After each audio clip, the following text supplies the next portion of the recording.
Hollow Ridge wasn't the kind of town you left. It was the kind of place people just faded in. The gas station had one pump. The diner still used paper menus. And everyone knew about the Carter house at the edge of Old Briar Road. It sat there like something that had decided to rot. The paint peeled in strips that looked like old skin. The porch sagged, its boards blackened from 20 winters of rain. And above it all, that one strange window, upstairs, right in the center of the house, always looked like it was watching. Nobody talked about what had happened there anymore, but everyone remembered the night the Carters disappeared. The police found their dinner plates still warm. 2 adults, 2 children, gone without a trace. No sign of struggle, no broken locks, only that one upstairs window, open, with small wet handprints trailing down the inside of the glass. A week later, the sheriff's deputy who'd gone in to photograph the scene was found in his patrol car on the side of Route 18. He'd put his gun in his mouth. The note on his dashboard said, "They were behind the glass." 21 years later, Grant Miller came to Hollow Ridge. He wasn't from there. He'd been a high school teacher in Denver before the divorce.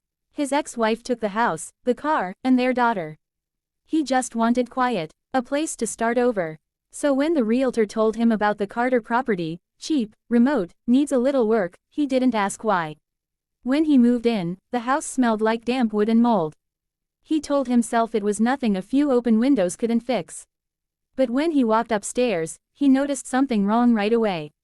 7 windows outside, 8 inside. He stood in the hall, staring at the extra one at the end, narrow, old glass, faintly warped, like looking through water. When he pressed his palm against it, it was freezing cold. That night, as he unpacked boxes downstairs, the sound started. Tap, a pause, tap, tap. He looked up toward the ceiling. It was coming from the hallway. He climbed the stairs, flashlight shaking. When he reached the end of the hall, the tapping stopped. The window was fogged, and on the inside of the glass, he saw faint marks, handprints. Small ones, child-sized. The next morning, he checked again.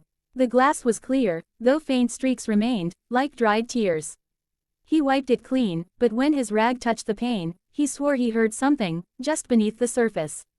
A low hum. That night, the tapping came back. Louder, faster. It echoed through the walls like knuckles on hollow wood. When he turned on the light, the fog cleared by itself, as if something had just pulled away from the glass. Then, from inside the wall, he heard whispering.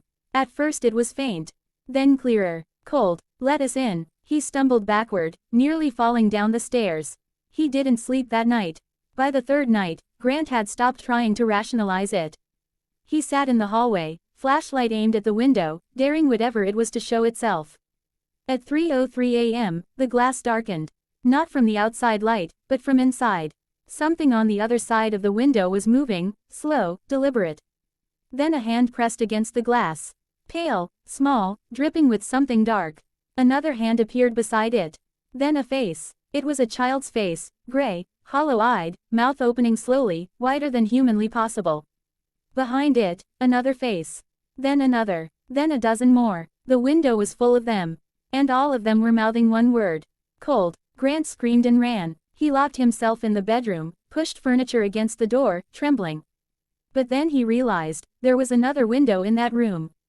The glass began to fog. Then came the tapping again. Tap, tap, tap. He pressed his back to the wall, whispering, "It's just the wind.